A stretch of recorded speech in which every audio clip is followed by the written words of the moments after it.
नमस्कार, मैं हूं शरद द्विवेदी और हमारी विशेष प्रस्तुति बोलो बोलो मुंह तो खोलो, इसमें आपका बहुत बहुत स्वागत है। और एक और नया विषय, और विषय बहुत महत्वपूर्ण, बहुत संजीदा और बहुत गंभीर। और आज जो युवाओं की टोली हमारे साथ है उससे हम बात करेंगे। हम उनसे ये भी जानने की कोशिश करेंगे कि धार्मिकता और धर्म, इसका क्या अर्थ है उनके लिए। और आज धार्मिकता और धर्म की बात इसलिए भी कि रिसेंटली सनातन परंपरा और हिंदू धर्म अखाड़ा परिषद, जो 13 अखाड़ों की सर्वोच्च संस्था है, उसके प्रमुख नरेंद्र गिरि जी महाराज आत्महत्या करते हैं। आत्महत्या करने का कारण कोई बहुत ऐसा नहीं है जो बहुत रहस्यों से भरा हो। आपसी प्रतिद्वंद्विता, गुरु और शिष्य के बीच में तथाकथित मनमुटाव, और उस मनमुटाव के चलते ब्लैकमेलिंग के आरोप। लेकिन क्या एक साधु को आत्महत्या करनी चाहिए? सवाल ये भी बड़ा है। और प्रश्न ये भी उठा है, बीते कुछ समय में जो घटनाएं हुई हैं, मैं फिर कहूँगा कि उनको धर्म से, सनातन परंपरा से जोड़ना उचित नहीं है, क्योंकि एक मछली जो तालाब को गंदा करती है वो सारे तालाबों में मौजूद रहती है। लेकिन उसका ये अर्थ नहीं है कि कोई धर्म, कोई व्यवस्था, कोई प्रणाली पूरी तरह से कोलैप्स होने की कगार पर है। लेकिन ये प्रश्न ज़रूर उठता है कि आखिर किन चीज़ों को सुधारा जाना चाहिए। हम कपोल कल्पना में नहीं हैं, लेकिन बदलना होगा, चीज़ों को बदलना होगा। लेकिन हमारा युवा क्या सोचता है? क्या इसको बहुत इन्फीरियर मानता है, या वो ये सोचता है कि नहीं, चीज़ें बदलेंगी, बदलनी चाहिए। तो मैं सबसे पहले चलता हूँ अपने साथियों की तरफ। मुस्कान हमारे साथ हैं। मुस्कान, अपना परिचय दीजिए। नमस्कार, मेरा नाम मुस्कान पाठक है। मैं अभी मास्टर्स इन इंग्लिश लिटरेचर की 3rd सेमेस्टर की छात्रा हूँ। साथ ही साथ मैं लिखती हूँ, एक राइटर हूँ और एक आरजे हूँ एक इंटरनेशनल रेडियो के लिए। नमस्कार, मेरा नाम विधि सिंह है। अभी हाल ही में माखनलाल से मैंने पत्रकारिता में मास्टर्स कंप्लीट किया है और सामाजिक कार्यों में सक्रिय रहती हूँ, धार्मिक हूँ। नमस्ते, मेरा नाम पूर्वी सोनी है और मैं अभी जस्ट ग्रेजुएट हुई हूँ एक्सीलेंस कॉलेज से, और अब मैं अपनी मास्टर्स करूँगी एमए इकोनॉमिक्स में। सर, मेरा नाम उद्भव सिंह सिसोदिया है। मैं बीएसएस कॉलेज का छात्र हूँ, बीकॉम फाइनल ईयर में। नमस्ते सर, मैं जयदीप बंसल हूँ। मैं बाय क्वालिफिकेशन चार्टर्ड अकाउंटेंट हूँ और लॉ की प्रैक्टिस करता हूँ। सभी को सहृदय नमस्कार। मेरा नाम तमीशम पांड्या है। मैंने हाल ही में अपनी इंजीनियरिंग बीटेक कंप्लीट किया यूआईटी आरजीपीवी से, और अब मैं अपने जीवन को एक नया आयाम देने की कोशिश कर रहा हूँ। और जहाँ तक धार्मिकता धर्म की बात है, मैं मानता हूँ कि जीवन में जो भी आपको अच्छा लगे, जिस हिसाब से भी आपको पूजा करनी हो, मनन करना हो, स्मरण करना हो, वो अच्छा है। यदि किसी को नुकसान नहीं पहुँचता है तो आपको करने में कोई दिक्कत नहीं है। सर, बड़ी बड़ी बातें लग रही हैं ये, थोड़ा सा खुल कर बताइए ना। शिव जी पर विश्वास है? सर, सभी पे भी विश्वास है। भगवान कोई भी हो, सब पे विश्वास होना चाहिए। सभी धर्मों के भगवान पर विश्वास है? जी बिल्कुल। ये भी कुछ मामला गोलमोल है। चलिए, मैं आऊँगा आपकी तरफ। सबसे पहले मुस्कान, मैं आप ही की तरफ। मुस्कान, आपने मुझे जो बताया उसके हिसाब से मैं ये समझा कि कर्मकांड वगैरह में आपकी, और मुझे लगता है कि यहाँ जितने भी युवा हैं, किसी की बात से मुझे ऐसा नहीं लगा कि वो बहुत कर्मकांडी हो और वो बहुत स्तोत्र का पारायण करता हो। वो तमाम तरह के, चाहे आदित्य हृदय स्तोत्र हो, राम रक्षा स्तोत्र हो। मैं सनातन परंपरा की बात कर रहा हूँ, क्योंकि यहाँ अपने से अधिकांश या सभी लोग जो हैं वो सनातन परंपरा के फॉलोअर हैं। ऐसा कोई भी नहीं है। मुझे बताइए, ये जो घटना घटी है, इस घटना का परिप्रेक्ष्य, कॉन्टेक्स्ट आपकी निगाह में क्या है? मुझे ऐसा लगता है कि क्योंकि हम स्पेसिफिकली एक इंसिडेंट के बारे में बात कर रहे हैं, तो इसको अगर मैं देखूं तो मुझे ऐसा लगता है कि ये बहुत बड़ी आयरनी है अपने आप में। जैसा कि आपने प्रोग्राम स्टार्ट करने से पहले कहा कि एक स्पिरिचुअल लीडर जो लोगों को खुद एक पाथ दिखा रहे हैं, उनका सुसाइड कर लेना, उनका उन चीज़ों से डील ना कर पाना, तो मैं इसको एक बहुत बड़ी आयरनी के तौर पर देखती हूँ। लेकिन हमें यहाँ पर ये बात भी स्वीकार करनी होगी कि हर चीज़ एक थॉट प्रोसेस, एक जो इंटरनल कैरेक्टर का स्ट्रेंथ है, वो विथ टाइम इवॉल्व होता है। तो हो सकता है कि कुछ ऐसे कारण रहे हों, कुछ ऐसा प्रेशर बना हो, कुछ मनमुटाव, जैसा कि हम अभी पूरी तरह से श्योर नहीं हो सकते हैं कि क्या कारण रहे, कुछ ऐसा रहा हो जिसकी वजह से ये घटना घटित हुई हो। लेकिन इसके पीछे भी कितनी कॉन्स्पिरेसीज हो सकती हैं, क्या क्या चीज़ें हो सकती हैं, पॉलिटिकल इन्वॉल्वमेंट कितना है। कॉन्स्पिरेसी करने वाले युवा ही है। बिल्कुल, मैं यहाँ पर इस बात का पूरी तरह से समर्थन करती हूँ कि जो उनके एक साथी ही पकड़े गए हैं और वो युवा हैं, और मैं बिल्कुल इस बात का समर्थन करती हूँ। और ये एक पूरे यूथ पर एक क्वेश्चन मार्क है कि हम किस दिशा में लीड कर रहे हैं। आप ये मान रही हैं कि आपकी पीढ़ी जो है जी, वो धर्म को सीढ़ी मानती है? बिल्कुल, मैं इस बात से पूरी तरह सहमत हूँ। हर इंसान नहीं, हम इसको जनरलाइज नहीं कर सकते, लेकिन हाँ कुछ लोग ज़रूर हैं। बहुत रिफाइंड आपने अपनी बात कही है मुस्कान, बहुत अच्छे तरीके से आपने अभिव्यक्त किया है। जी तमीशम, कितने सहमत, कितने असहमत? बिल्कुल असहमत हूँ। मैं ये नहीं मानता कि धर्म एक सीढ़ी है चढ़ने की। मैं मानता हूँ धर्म एक जीने का तरीका है, ये हमें जीना सिखाता है। क्या कहेंगी आप? आपसे असहमत? बिल्कुल, मैं उनकी बात से इस बात से सहमत हूँ कि धर्म एक सीढ़ी नहीं है, लेकिन युवा वर्ग, और सिर्फ युवा वर्ग नहीं, कई लोगों ने आनंद गिरी शायद सीढ़ी मानते होंगे। बिल्कुल, उन्होंने सीढ़ी बना दिया है, जर्नलाइज नहीं कर रहे हैं। बिल्कुल। पर सर ऐसा है ना, तालाब में कुछ मछलियाँ गंदी होने से ज़रूरी तो ये नहीं कि पूरा का पूरा तालाब ही गंदा हो। हम यहाँ मेरा ये मानना है कि हम यहाँ धर्म पर सवाल खड़े नहीं कर रहे हैं। धर्म सीढ़ी नहीं है, लेकिन लोगों ने उसे सीढ़ी बना दिया है। हमें इस बात को एक्नॉलेज करना बेहद ज़रूरी है। विचार जो धर्म का है, मैं जय कृष्ण मूर्ति को पढ़ता हूँ, या रजनीश को भी जब मैं पढ़ता हूँ, या विवेकानंद जी को जब मैं पढ़ता हूँ, या शंकराचार्य जी को जब मैं पढ़ता हूँ, तो मुझे विचार मिलता है। विवेकानंद कहते हैं कि जब तक तुम स्वस्थ नहीं होगे, गीता को समझ नहीं पाओगे।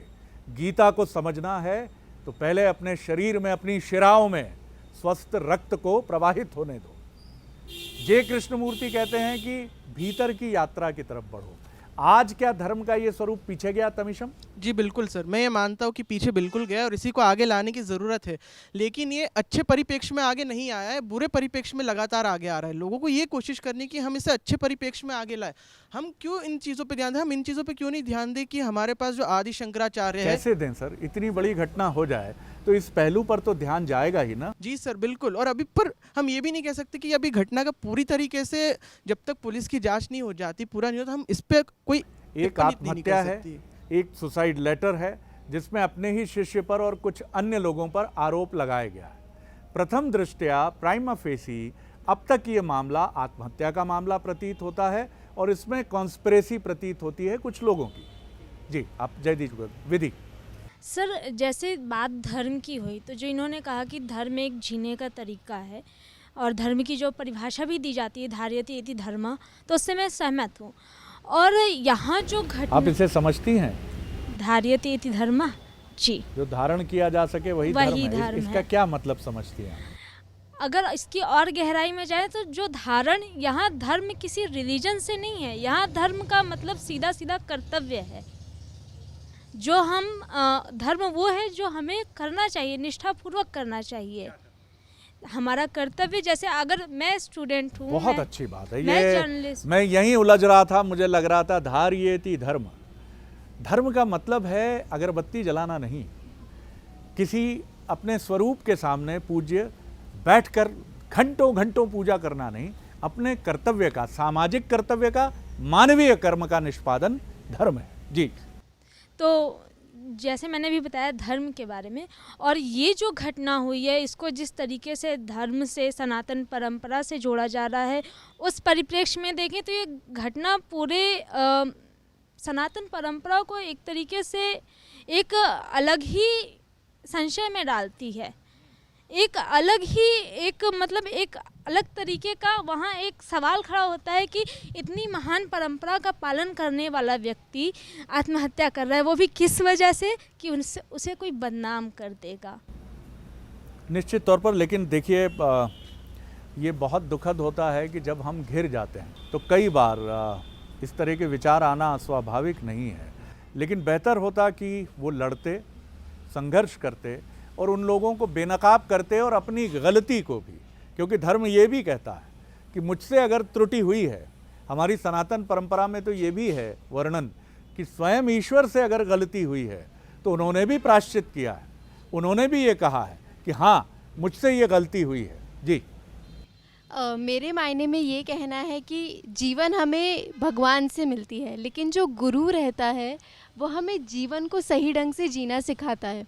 और अगर गुरु ही ऐसा स्टेप उठा रहा है अपनी ज़िंदगी में तो ये एक बहुत बड़ा क्वेश्चन मार्क है, क्योंकि अगर हम किसी परेशानी में पड़ते हैं तो हम हमारे गुरु के पास जाते हैं, वो कोई एक हमें सल्यूशन बताते हैं कि आप ऐसा करिए, एक जीने का सलीका सिखाते हैं। तो ये अपने आप में एक बहुत बड़ा प्रश्न है कि ऐसी क्या चीज़ हुई कि उनको ये कदम उठाना पड़ा।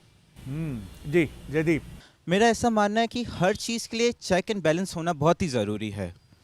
अगर कोई इंसान कहे कि ये ही सही है, मैं उस बात से उतना एग्री नहीं करता होगा, तो मुझे लगता है एक बैलेंस या एक उससे हायर अथॉरिटी भी होनी चाहिए कि जिससे हम उसकी कही हुई बात को एक एज अ काउंटर के लिए समझ सके। आज धर्म में ऐसा हो गया है कि हर ही धर्म में कुछ लोगों ने उस अथॉरिटी को मिसयूज़ करा है अपने फ़ायदे के लिए भी। अब उसमें आप प्रॉपर्टी या अगर हम शब्द यूज़ करें तो वेल्थ क्रिएट भी करी है उस मतलब उसे धर्म से बढ़ के उसने उस इंस्टीट्यूशन से इतनी वेल्थ इकट्ठा कर ली है कि अब उसके ऊपर कोई चेक तो बचा ही नहीं है।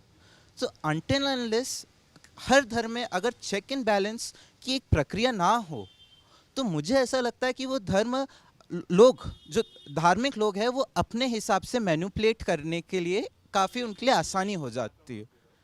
मैं अगर इंडिया के कंटेक्स्ट में बात करूँ हूँ, इंडिया में आज धार्मिक संस्थाओं पे कोई भी रेगुलेशन अप्लाई नहीं करता है।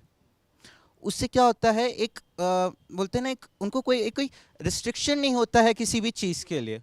बिल्कुल, बहुत सुंदर और बहुत ही बढ़िया एक्सप्रेशन है कि सर सुप्रीम कोर्ट है, अगर हमारी चुनी हुई निर्वाचित केंद्र सरकार उससे कोई भी ऐसी चीज़ होती है विच इज़ क्वेश्चनेबल तो सुप्रीम कोर्ट कहती है, हस्तक्षेप नहीं करती।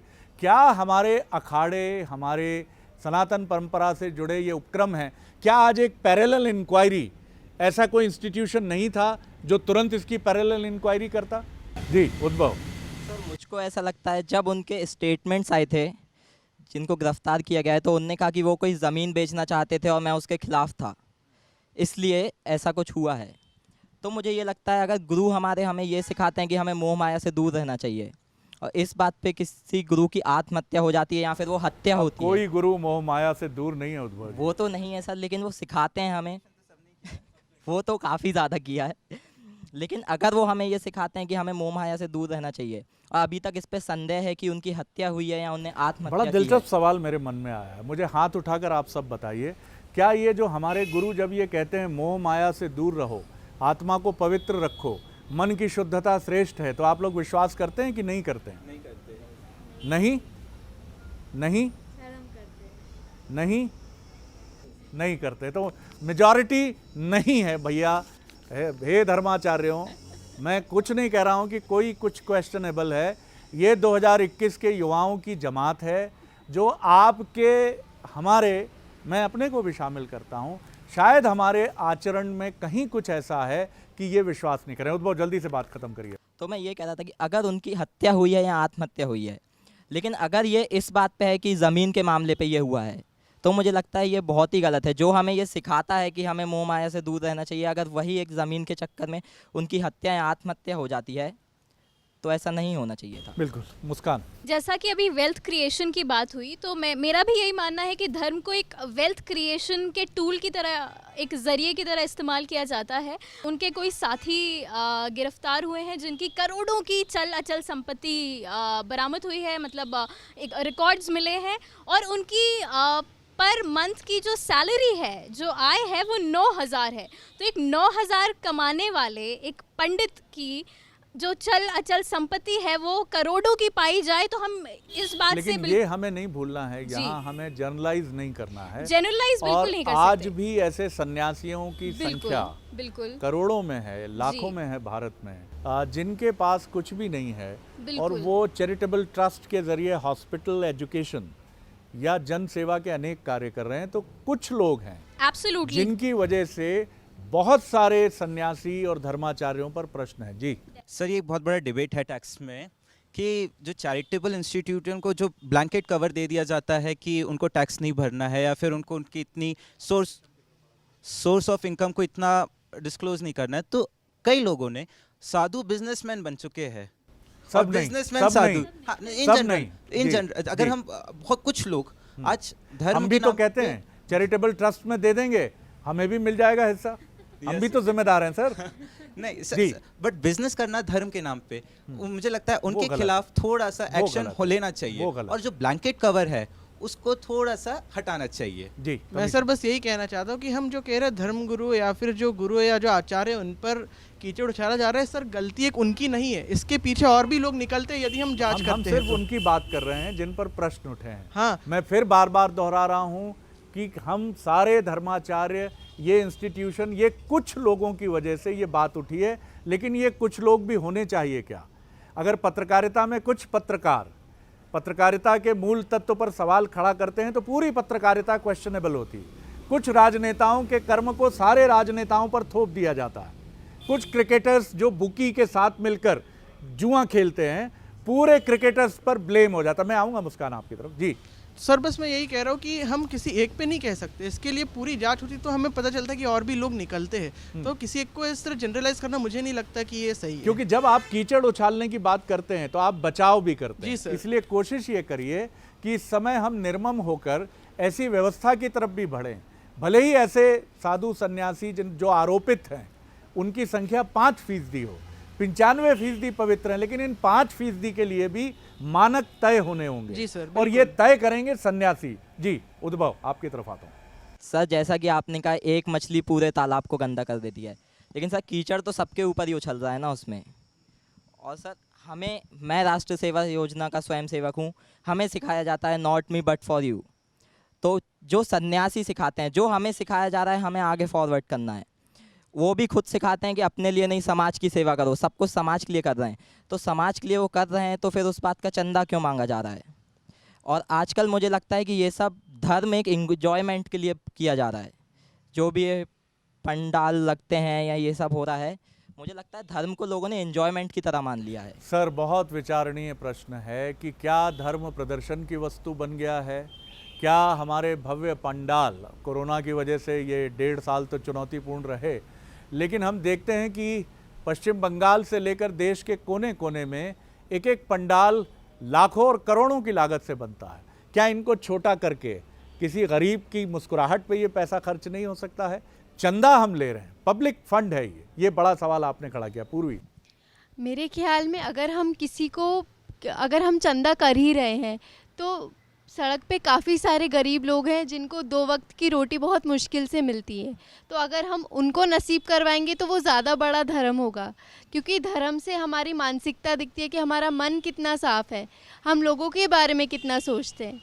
तो मेरे मायने में सर आपने बोला कि धर्म को वो, बट मैं ऐसा मानता हूँ कि कहीं ना कहीं इससे वो जो कारीगर जिसने उस पंडाल खड़ा करने में उसको जो मजदूरी मिली है, कहीं ना कहीं उसके लिए एक रोज़गार का तरीका है। या फिर पंडाल में जो पर्दे हैं वो पर्दे किसी कारखाने में बने हैं, तो आपको इस पर्सपेक्ट से भी तो देखना लेकिन बहुत चाहिए छोटा कि कॉन्टेक्स्ट है ये, क्योंकि ये इतना बड़ा परिप्रेक्ष्य नहीं है। और दूसरा, अगर आप देखें गणेश पूजा की स्थापना जब तिलक ने की तो उसका उद्देश्य एक मूवमेंट को आगे बढ़ाना था। हमारे जैसे जब हम छोटे बच्चे थे तो इन झांकियों में, सांस्कृतिक कार्यक्रमों में हमें अपनी प्रतिभा प्रदर्शन का मंच मिलता था। तब फिल्म स्टार्स नहीं आते थे, बड़े बड़े भजन के और गरबा के कार्यक्रम नहीं होते थे, बाजार ने हमारे पंडालों पर हमला नहीं किया था। बट वो बस मेरा कहने का ये मतलब है कि उससे एक तरीका का रोजगार भी तो जो प्रोड्यूस होता है। स्मॉल नहीं सर, बहुत small। आप देखिए वो एक छोटे साल में आने वाले 2 त्योहारों से कितना रोजगार क्रिएट होगा। मैं मानता हूं कि मूर्ति बनाने वालों को रोजगार मिलता है, लेकिन मूर्तियां बनती रहती हैं, तमाम चीज़ें बनती रहती हैं। और अगर इन पंडालों का हम रचनात्मक उपयोग करें कि वहीं वैक्सीन सेंटर भी हो जहां वैक्सीन लग रही हो, वहीं रक्तदान शिविर भी हो जहां ब्लड डोनेशन भी हो रहा है, वहां युवाओं को विवेकानंद और तमाम हमारे बेहतरीन उपदेशों के बारे में बताया जा रहा है कि डांडिया खेलना बुरा नहीं है सर, आनंद और एंजॉयमेंट हिस्सा है। लेकिन ये सवाल जी सर, जो लोग रोजगार से कमा रहे हैं, चंदा भी तो उन्हीं के पैसे से लिया जा रहा है, और चंदा कितना कलेक्ट हो रहा है और कितना खर्च किया जा रहा है, इस बात का कोई मान्य नहीं है। आपने मुद्दा उठाया। विधि, सर जहाँ तक बात है पब्लिक फ़ंड की, अगर पब्लिक फ़ंड दे रही है तो उसमें उसकी भी कहीं ना कहीं आस्था ही है, और ये आस्था अगर हम कहें अंध आस्था है, अंधविश्वास है, इसमें तो कोई गलत नहीं होगा, क्योंकि लोग पैसे देने के मामले में ये नहीं सोचते कि वो पैसे का वहाँ पे उस पंडाल में किस तरह से उपयोग हो रहा है। देने के टाइम पे लोग सीधे सीधे हज़ारों के रुपए निकाल के दीदी, देते बड़ा सवाल हैं। ये भी है कि क्या हम विवेकानंद के प्रवचन सुनने पंडाल जाएंगे, या फिर हम गुजरात की या मुंबई की किसी लीडिंग डांडिया आर्टिस्ट को देखने जाएंगे?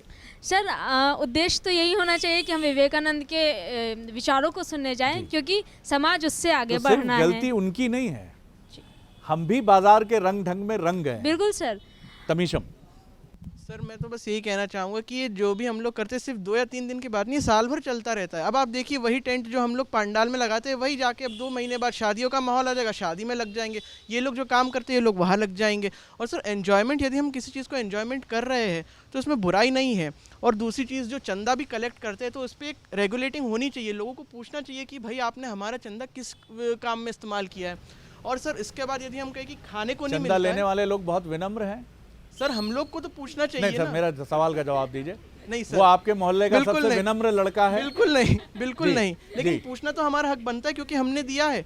पंडाल वगैरह लगते हैं तो उसके बाद जैसे बहुत सारे भोज भी होते हैं, हम लोग वो भी करवाते हैं, भंडारा भी करवाते हैं, तो लोगों को खाने को भी तो मिलता है। तो ऐसा तो कह नहीं सकते कि भूखे मरते हैं लोग उसके उस चक्कर में। लेकिन आप ये सब मानते हैं कि ये एक ट्रांसपेरेंट प्रोसेस में आना चाहिए? जी सर। कि मेरे मोहल्ले में अगर एक दुर्गा पूजा का भव्य पंडाल लगा है, कितना चंदा आया, ये एक बिल्कुल ट्रांसपेरेंट वे में ये सामने आना चाहिए, कितना खर्च हुआ, और कोशिश ये होनी चाहिए कि ये एक कंस्ट्रक्टिव वे में ये चीज़ें आगे बढ़ें। बिल्कुल सर, जैसे हमारी कॉलोनी में ही होता है, यदि कोई कार्यक्रम होता है तो कोई बड़ा जो इज्जत जो सेक्रेटरी होते हैं वही लोग उसको कलेक्ट करते हैं। अगर लोगों को वाकई में इस चीज़ की बहुत चिंता है कि उनका पैसा किस तरीके से इस्तेमाल हो रहा है, तो वो लोग सीधे सीधे भोजन में अपना पैसा लगा सकते हैं। जैसे 5 किलो दाल दे दी, 5 किलो घी दे दिया, 5 आपने किलो दिया तेल कभी? जी मैंने दिया है, हमारे घर में ऐसे ही होता है। अच्छा। पैसे की जगह हम लोग अनाज दे देते हैं, तो उससे एक कौन लेता है ना चंदे वाले? मैंने तो देखे नहीं ऐसे कि वो भिक्षांदेही माता 5 किलो अनाज दीजिए, ऐसे चंदे वाले मैंने नहीं देखे। वो लोग एक आए थे साधु, वो पैसे मांग रहे साधु थे। ने लिया होगा जी। मुस्कान। जैसे कि हमने फेथ और ब्लाइंड फेथ की बात की, विश्वास और अंधविश्वास की शुरुआत में, तो मेरा ये भी मानना है कि जैसा कि हमारे उपनिषद ही कहते हैं, हमारे उपनिषद में ये बातें सीधे तौर पर लिखी गई हैं कि हमें किसी को भी एक मेंटोर मानने से पहले, एक गुरु मानने से पहले इस बात से पूरी तरह से आश्वस्त हो जाना चाहिए कि वो इंसान हमारे लिए एक गुरु की तरह हो सकता है। तो ये शायद हम सबकी रिस्पॉन्सिबिलिटी भी है कि हम ब्लाइंडली किसी को भी फॉलो ना करने लग जाएं। जी। सर मैं थोड़ा सा इनको करेक्ट करना चाहूँगा। यदि उपनिषदों की बात करें तो उपनिषदों में गुरु शिष्य सेलेक्ट करता था, ना कि शिष्य गुरु सेलेक्ट करता था कभी भी जा करके। ये है। नहीं, ऐसे अपवाद भी हैं कि शिष्य ने गुरु सेलेक्ट किया है। बहुत ही कम है, लेकिन आम तौर पर यही धारणा है कि गुरु जाता था और वही शिष्य अपना सिलेक्ट करता था। आप चाहे श्री राम को देख लीजिए, श्री राम को भी वशिष्ठ ने जाके ही सिलेक्ट किया था, उन्हीं ने चूज़ किया था। गुरु सांदीपनी ने भी श्री कृष्ण को ही जाकर के सिलेक्ट किया था। पांडवों को भी द्रोणाचार्य ने ही सिलेक्ट किया था। ये लेकिन उसमें आपको ये बात भी सीधे तौर पर मिलती है कि आपको किसी को भी ब्लाइंडली फॉलो नहीं करने लग जाना है। आपको इस बात से आश्वस्त होना है कि वो इंसान फॉलो करने लायक है। आप प्लीज़ एक बार जाकर रेफ़र करिए। सर एक चीज़ मैं बोलना चाहूँगा, इनने बोला कि द्रोणाचार्य जी का, तो द्रोणाचार्य के साथ हमें एकलव्य की भी तो कहानी देखनी चाहिए। वो कहीं ना कहीं एक अच्छे टैलेंटेड इंसान को उस धर्म के पर्दे में रहते हुए उसके साथ गलत हुआ है, मुझे ऐसा लगता है। तो अंधा विश्वास किसी भी गुरु पे होना, मुझे ऐसा लगता है, मैं उस बात से सहमत नहीं करता। मतलब आप एकलव्य होते तो आप कहते कि मैं तो नहीं दूंगा अंगूठा, क्योंकि अर्जुन मेरे से अच्छा, मैं अर्जुन से अच्छा हूँ इसलिए मुझे देना। हाँ। तो मैं नहीं देता। आप नहीं देते ना मैं नहीं, अंगूठा? मैं आप तो अपने- अमिताभ बच्चन की तरह कहते हैं कि मैं क्यों दूं अंगूठा, मैं अर्जुन से बेहतर हूं और आप मांग रहे हैं मेरा अंगूठा, मैं आपको अंगूठा दिखाता हूं। माफ कीजिएगा जी। सर धर्म वो है जो जो हमसे आए, ना जी। कि वो जो हमें कोई सिखाए। जी, मैं इस बात में बिल्कुल यकीन ठीक है। नहीं, आपने बहुत वैलिड क्वेश्चन उठाया है जिसकी बात हम बार बार कर रहे हैं कि क्या ये सवाल बहुत मौजूद है देखिए, सनातन परंपरा किसी चीज़ के निषेध के लिए नहीं रोकती है। यहाँ हम बार बार कहते हैं कि ब्लाज्मोफेमी जो अंग्रेजी में कहते हैं, ईश निंदा भी आप कर सकते हैं, ये है सनातन परंपरा। इसीलिए इस पर प्रश्न उठना बिल्कुल ठीक है कि क्या एकलव्य जी। सर मेरा ऐसा मानना है कि जो धर्म है वो है जो हमको बताया जाता है उन लोगों के द्वारा विधि जो ने बहुत अच्छा बताया। क्लेम करते हैं कि Very true. हम साधु है या हमें नॉलेज है। हमने कभी धर्म के सवाल नहीं करे क्योंकि हमें सिखाया गया है। मुझे नहीं लगता कोई भी धर्म कभी अपने गुरुओं से सवाल करने से हमें रोकता है। सर मैं बस यही कहना चाहूँगा कि कहीं भी हम धर्म की जो भी जितनी भी अभी तक बात हुई है, बस यही है कि हमें खुद से ही सवाल पूछना है। सबसे बड़ा प्रश्न ये है कि आप खुद से सवाल पूछो और खुद ही में जवाब ढूंढो। यही हमें हर धर्म सिखाता है, हमें यही सीखने की ज़रूरत है और हम गुरुओं से भी यही सीखना चाहिए कि हम खुद से सवाल क्यों करें। क्योंकि यदि कोई गुरु, यदि मतलब मेरा ऐसा मानना है सर, जीवन पर्यंत सीखते ही रहना होता है और गुरु भी सीखता ही रहता है जीवन भर। जो यह बोले कि मैं सब कुछ जान गया, मतलब कोई जनरल वो सबसे बड़ा मूर्ख कहा गया है उसको, जो ये कहता है मैं सब कुछ जान गया हूँ, क्योंकि कोई सब कुछ जान ही नहीं सकता कभी। हम सब विद्यार्थी हैं, विनम्र विद्यार्थी हैं, और यही हमारे जीवन की गति है।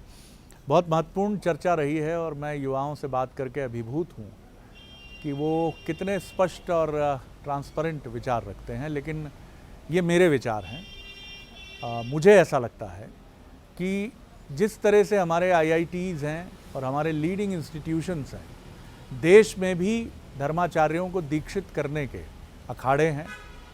शंकराचार्य हैं 4, धर्म संसद बैठती है जब कोई जटिल विषय सामने आता है, जैसा बीच में एक बहुत बड़े धर्मस्थल और उसके अधिष्ठाता को लेकर देश में प्रश्न उठे, तो उस पर शंकराचार्यों की राय भी सामने आई। इस मत पर भी धर्म संसद बैठनी चाहिए और सर्टिफिकेशन की एक प्रणाली में कोई हर्ज नहीं है। ये घटना भी हमको बता रही है कि हमें सतर्क होना है और साधु समाज इसको लेकर चैतन्य है, जागृत है। बहुत आनंद आया आप लोगों से बात करके, बहुत प्रसन्नता हुई। बहुत बहुत धन्यवाद। बोलो बोलो मुँह तो खोलो के अगले एपिसोड में एक और नए विषय के साथ आपसे मिलूंगा। अनुमति दीजिए। नमस्कार।